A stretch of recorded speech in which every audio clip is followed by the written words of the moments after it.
শেখ হাসিনা বাংলাদেশের 2009 সাল থেকে শুরু করে 2024 সাল পর্যন্ত বাংলাদেশের সবচাইতে জনপ্রিয় এবং বাংলাদেশের ইতিহাসে সবচাইতে উন্নয়নমূলক কাজগুলো করার ইতিহার এবং এই উন্নয়নমূলক কাজগুলো সম্পূর্ণ করার পেছনে একজন মানুষেরই হাত, সে হচ্ছে শেখ হাসিনা। তবে বর্তমানে বাংলাদেশে সবচাইতে জনপ্রিয় খলনায়িকা হিসেবেও আবির্ভূত হয়েছে ওই শেখ হাসিনা। কারণ এর পিছনে কিছু স্বাধীনতা বিরোধী দুষ্কৃতিকারী হাত রয়েছে। ওই কারণে এখন বাংলাদেশে শেখ হাসিনার অবস্থান একটু নড়বড় হয়ে গেছে। তারপরেও আশা করা যায় ভবিষ্যতে আবার শেখ হাসিনার সেই স্বরূপে ফিরে আসবে এই বাংলার মাটিতে। আর এখন তার আমলের কিছু উন্নয়নমূলক কাজের ফরিদি তুলে ধরব। তার মধ্যে উল্লেখযোগ্য হচ্ছে পদ্মা সেতু। আর এই পদ্মা সেতু দেশের দক্ষিণ পশ্চিমাঞ্চলের সাথে সরাসরি সড়ক যোগাযোগ সম্পন্ন করেছে। এই পদ্মা সেতুর দৈর্ঘ্য হচ্ছে 6.15 কিলোমিটার। এটা সম্পূর্ণ নিজস্ব অর্থায়নে বাংলাদেশ সরকার কর্তৃক নির্মিত। Metro rail, Karnaphuli tunnel.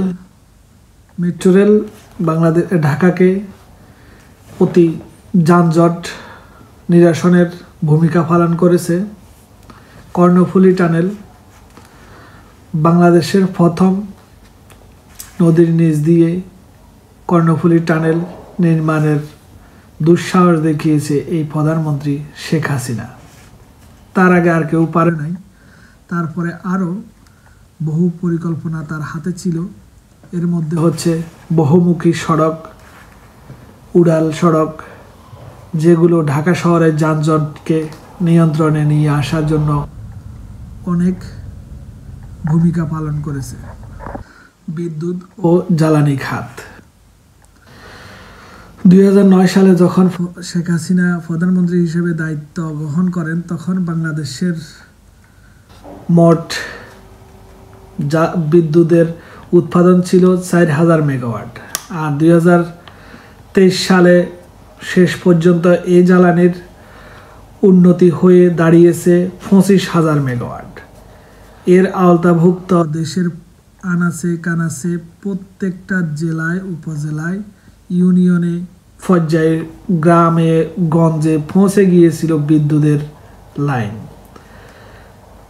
100%-এর ভিতরে 99%-এর ঘরেই বিদ্যুৎ পৌঁছে গিয়েছিল। আর বাংলাদেশে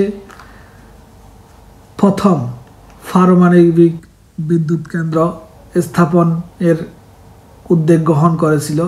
আর এখন তা থেকেও ফল পাচ্ছে বাংলাদেশ সরকার। সামাজিক উন্নয়ন,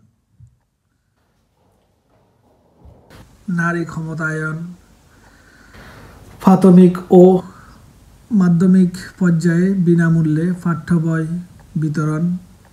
জানুয়ারি মাসের 1 তারিখের মধ্যেই দারিদ্রতার হার, যেটা 2006 সালে ছিল 40%-এর ঊর্ধ্বে, তা 2000 দাঁড়িয়েছে 20%-এর মধ্যে। এখানেও উন্নত হয়েছে। এত কিছু করার পরেও এখন তাকেই মানুষ তাড়িয়ে দিয়েছে। আর তাড়িয়ে দেওয়ার পরে আবার ওই মানুষগুলাই এখন বলতেছে শেখ হাসিনার হাতেই দেশ নিরাপদ, শেখ হাসিনাকে এনে দেশের ক্ষমতা ওর হাতে হস্তান্তর করার জন্য। যাক, সময় বলে দেবে কে কখন কোথায় কি অবস্থানে থাকবে, ইনশাআল্লাহ।